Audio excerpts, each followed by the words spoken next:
Buen lunes, Alejandro, y lo mismo para toda nuestra queridísima audiencia. Dice la apertura, pensar y sentir lo que nos pasa. ¿Qué nos pasa como humanidad frente a la inteligencia artificial? Bueno, nos están pasando un montón de cosas, Ale. Eh, hoy, hoy la verdad que este, están pasando un montón de novedades delante de nuestras narices y la inmensa mayoría de la sociedad no nos estamos dando cuenta, ¿no? Pero bueno, mi idea hoy es hacer una pequeña introducción y el lunes que viene, si Dios quiere, poder seguirla de qué es esto de la inteligencia artificial, ¿no? Porque muchísimas personas eh, por ahí que están pasando, no sé, los 40 años, eh, a veces escuchan o estamos escuchando cada vez más ese acrónimo de IA, o inteligencia artificial y mucho no sabemos bien qué es esa caja misteriosa que responde cosas. Pero bueno, la primera vez que sale el concepto o la palabra inteligencia artificial es en 1956, ¿no? Es la primera vez que se habla de un programa de inteligencia artificial en una universidad norteamericana, ¿sí? O sea, esto es algo que justamente Guerra Fría, la carrera por el espacio, la primera computadora, bueno, el mundo estaba inclinándose masivamente a la tecnología, ¿no? Un mundo de la posguerra y esa carrera armamentística que existía entre la Unión Soviética y Estados Unidos, ¿no? Después, en los 80, comenzaron a estudiarse los primeros modelos de inteligencia no humana. Eh, Allí por principios de los 90, cuando estaba cursando en la facultad, ya había materias que teníamos en donde en los laboratorios se estaba investigando cómo funcionaba una computadora para entender cómo funcionaría un cerebro y luego esas investigaciones hacían como una sinergia, lo tomaban los ingenieros informáticos de aquella época y estudiaban el cerebro para poder diseñar, ¿no? Programas computacionales parecidos al cerebro. Y entonces ya en los 90 había una sinergia, al menos en el mundo académico, muy importante en esta cuestión de cómo piensa un cerebro, cómo toma decisiones el cerebro y cómo piensa y toma decisiones una máquina, ¿no? Eh, pero ¿cuándo podemos decir que ya empezamos a ver en la sociedad eh, esto que hoy llamamos con todas las letras inteligencia artificial? Bueno, tenemos que dar otro pasito en el tiempo e irnos a 1996, ¿no? La empresa IBM, que muchos de los que peinamos canas conocimos, ¿no? Una empresa muy grande, quizás la primera, junto a Texas Instrument, las primeras calculadoras científicas, ¿no? Más de uno se estará acordando que lo usábamos ahí en las escuelas. Bueno, en 1996 esta empresa, IBM, arma un programa computacional que se llamó Deep Blue, azul profundo, y le había enseñado a jugar al ajedrez. Ajá. Y entonces desafía al multicampeón de ajedrez, Gary Kasparov, ¿no? La persona más, digamos que, imbatible por ningún humano, ¿no? Y bueno, Kasparov, después de un año de pensarlo y de idas y vueltas, acepta, y bueno, el 10 de febrero de 1996, Deep Blue se enfrenta a Kasparov y le gana 3 partidos seguidos, ¿no? Después Kasparov vuelve a intentarlo, le gana un partido, pero le vuelve la máquina a ganar 2 partidos más y cuenta la leyenda que ahí decidió retirarse definitivamente de los tableros de ajedrez, ¿no? Ahí tenemos el primer evento que podemos decir, salió en todas las noticias, ¿no? Una máquina, una computadora, le ganó al mejor jugador de ajedrez. Eh, Desde allí hubo una empresa que creó AlphaGo, que era un programa mucho más avanzado, 2016, o sea, muchos años después, 20 años después, se crea este programa y desafía al campeón mundial de Go. El Go es un juego de origen chino, parecido a las damas, con un tablero, pero al menos lo que se sabe es que es mucho más complejo que el mismo ajedrez, inclusive, ¿no? Y entonces le gana primero al campeón europeo y en ese mismo año, 2016, desafía al campeón mundial, un surcoreano, y también le gana. Y el surcoreano también se retira, ¿no? Obviamente de las competiciones. Allí esa empresa AlphaGo, en ambientes todavía reservados a los frikis que les gustaba la computación y todas estas cuestiones, nosotros en el 2016, quizás esto habrá sido una noticia marginal en algún medio de comunicación, pero bueno, esa empresa la compra Google y obviamente a partir de ahí empieza una carrera entre distintas empresas que termina o explota en noviembre o diciembre, finales del 2022, cuando se lanza globalmente ChatGPT, ¿sí? La primer IA, podríamos decir, inteligencia artificial abierta a todo el mundo, ¿sí? O al menos a todo el mundo que tuviera una computadora, tuviera acceso a Internet y tuviera acceso a la electricidad, porque este es el primer mito que vamos a desvelar, ¿no? Muchos decimos, bueno, la inteligencia artificial, pero atenti, menos del 10% de la población mundial tiene acceso a la inteligencia artificial hoy, mayo del 2026. Menos del 10%, ¿sí? Obviamente habitamos un planeta en donde casi la mitad de los habitantes no tienen agua potable ni cloacas, ¿sí? Mucho menos electricidad, mucho menos una computadora o un teléfono celular y mucho menos conexión a Internet. La posibilidad estaría desde que llegó Starlink, pero digamos la inmensa mayoría de los seres humanos no tiene la posibilidad de estar interactuando con las inteligencias artificiales, ¿no? Hoy hay 4 motores de IA, se llama así, o para que la gente nos entienda, como inteligencias artificiales corporativas, que bueno, el ChatGPT, que la empresa es OpenAI, Gemini de Google, Claudio en francés de Anthropic, y Llama de Meta, son las que tenemos en nuestros teléfonos con el WhatsApp. Son las 4 inteligencias artificiales más conocidas, hay otras, pero estas son las más populares, las más conocidas, ¿no? Ahora, ¿cuál es el principal desafío que empezamos a tener como humanidad?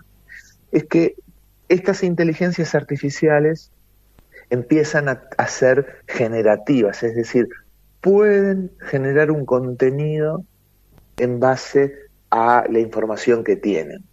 Pero lo que está pasando en el último año y medio, es que la inteligencia artificial o las inteligencias artificiales están aprendiendo, ¿no?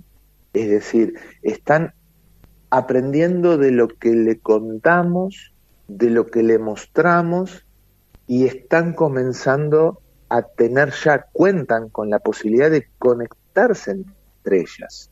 No solo de la misma marca, podríamos decir, esto es algo que mucha gente, bueno, hay como un boom de poner 2 o 3 celulares y hacer hablar a las inteligencias artificiales entre los 2 o 3 celulares de las personas que están ahí, ¿no? Entonces, un grupo de personas, esto se hace, ¿no? Sobre todo en personas, en los adultos, y bueno, hay 4 celulares ahí hablando entre ellos sobre un tema que alguien propuso en esa mesa, ¿no? Y entonces hay 7, 8 seres humanos escuchando cómo esas inteligencias artificiales comienzan a interactuar por el sonido de los parlados, o sea, celular a celular. Imaginemos que esto también hay niveles mucho más profundos en donde distintas inteligencias pueden interactuar a través de la red, ¿no? Y esto es un poquito parte de esta primer columna, ¿no? La inteligencia artificial como algo novedoso, podríamos decir, en la historia de la humanidad. Tenemos 4 millones de años más o menos comprobados de evolución, desde que bajamos de los árboles hasta hoy, y estamos hablando de menos de 100 años, ¿no? Y si queremos acelerar un poquito, estamos hablando de los últimos 5, 6, 10, 15, 20 años en la historia de la humanidad, en donde el ser humano fue capaz de generar una capacidad de pensamiento y articulación lingüística no humana.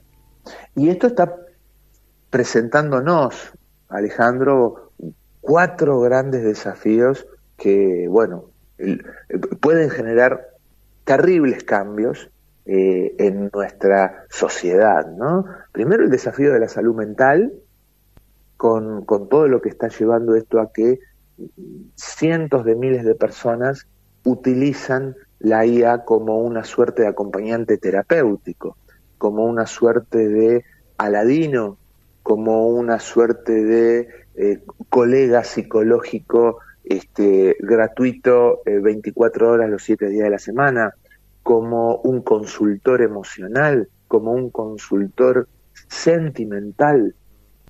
Hace poquito, hablando con una persona que conozco, me decía un muchacho de mi edad, ¿no?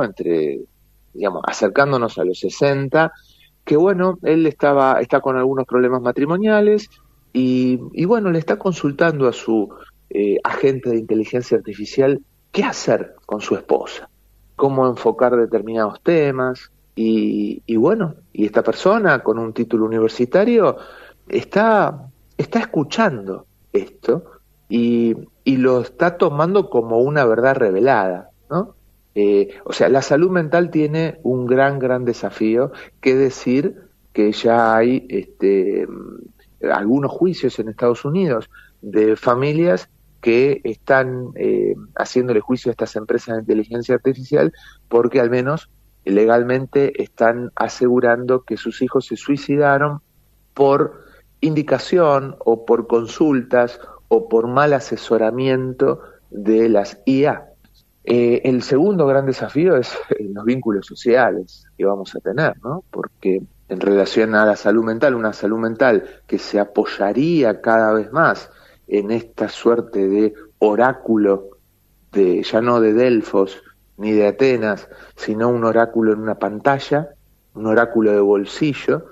Y bueno, si ya estamos solitos, la pandemia nos dejó un poco más aislados, nos dejó un poco más solos, imagínate los vínculos sociales y las familias, la relación en las familias, cómo esto puede alterar de alguna manera negativamente, ¿no? Los vínculos en la política, en las formas de gobierno, ¿sí? El tercer gran desafío, ¿cómo los gobernantes van a usar la IA?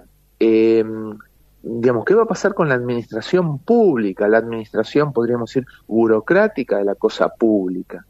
Digamos, ya hay varios gobiernos en el mundo que prácticamente han, entre comillas, desburocratizado su organización estadual para volcarse a 50, 60 computadoras que manejan casi todo, ¿no?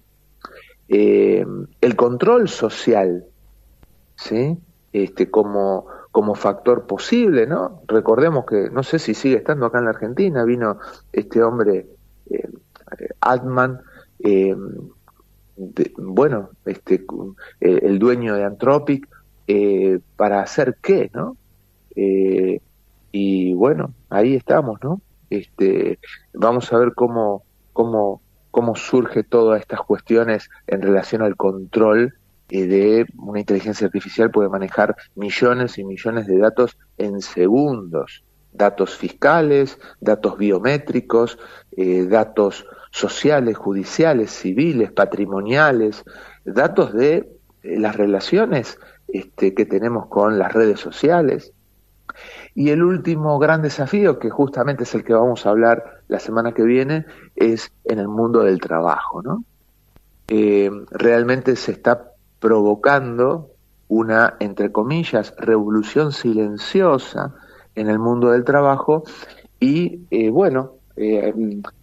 solamente adelanto esto, durante los últimos 3, 4 años supuestos gurúes y científicos de la IA decían que la IA venía a acabar con el trabajo repetitivo, con el trabajo más aburrido de la humanidad. 3 años después vemos todo lo contrario. Al parecer los trabajos más manuales son los que estarían más a salvo, Sí. y todo lo que se haga sentado en un escritorio, todo lo que se haga sentado en un escritorio está empezando a ser reemplazado por la inteligencia artificial, ¿no? Pero esto lo dejamos para la semana que viene. Hasta aquí hemos presentado simplemente muy chiquitito un pequeño recorrido histórico y estos desafíos tan importantes que tenemos por delante. En cada familia hay algún ejemplo de esto que hablé. Hay niños o adolescentes que están muy entusiasmados y muy metidos con las consultas y con este mundo de inteligencia artificial. Hasta la pornografía está cambiando, ¿sí? Hace poquito me he enterado que la IA de Elon Musk, Grok, no tiene filtros éticos, y entonces hay personas que ya están generando su propio contenido pornográfico, ¿sí? Estas cosas novedosas, acá lo más complejo de todo esto, Alejandro, es que están al alcance de todos y todas, están al alcance de changos de 11 años, niñas de 9, de 12. Estos son los grandes desafíos que tenemos por delante, porque claro, la tecnología por sí misma no es ni buena ni mala. La tecnología está y puede ser usada, y quizás la IA pueda ser una herramienta muy valiosa para la humanidad en los próximos 20, 30 años. Pero qué uso le damos, eso es lo peligroso, ¿no? La energía atómica puede generar luz para 6 millones de personas, o puede destruir en un segundo a 300.000, ¿sí? Cuando se la envasa en forma de bomba. Bueno, aquí estamos, ¿no? Estamos manejando algo que puede ser muy favorable para la humanidad, o puede ser la última gota que nos faltaba para autodestruirnos. Querido Alejandro, por aquí, en realidad te quiero decir algo, no soy yo, es una IA que tomó mi voz en estos momentos. Ha salido tan perfecto que tranquilamente podría ser así, con lo bien que se va haciendo todo y que se va afinando. Esteban, gracias por este humano encuentro y buena semana. El lunes próximo seguimos profundizando. Buena semana, nos vemos. Chau, gracias. El psicoanalista Esteban Gómez con nosotros.